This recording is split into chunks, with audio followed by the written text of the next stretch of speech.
Welcome to our channel. Today we how to back up your PC to a Raspberry Pi NAS easy tutorial step by step clearly. To back up your PC to a Raspberry Pi NAS, start by ensuring your Raspberry Pi is properly set up. Connect your Raspberry Pi to your network via an Ethernet cable or Wi-Fi. Next, install the Open Media Vault software on your Raspberry Pi. Open a web browser on your computer and enter the IP address of your Raspberry Pi. Log in to Open Media Vault using the default credentials. Navigate to the storage section and create a new file system. Choose your preferred format, such as extension 4, and apply the changes.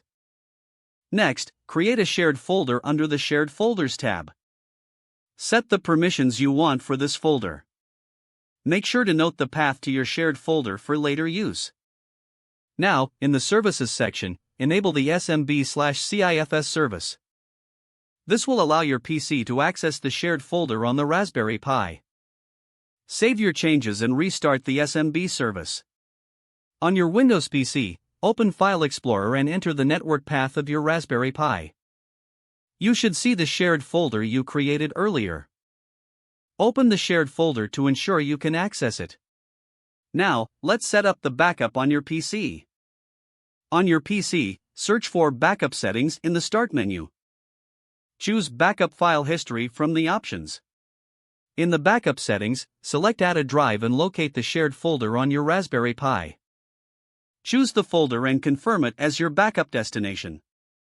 Customize your backup frequency and retention settings to suit your needs.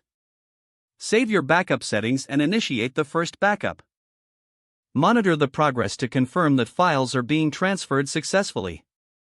Once the backup is complete, check the shared folder on your Raspberry Pi to verify the files are there. Your PC is now successfully backed up to your Raspberry Pi NAS.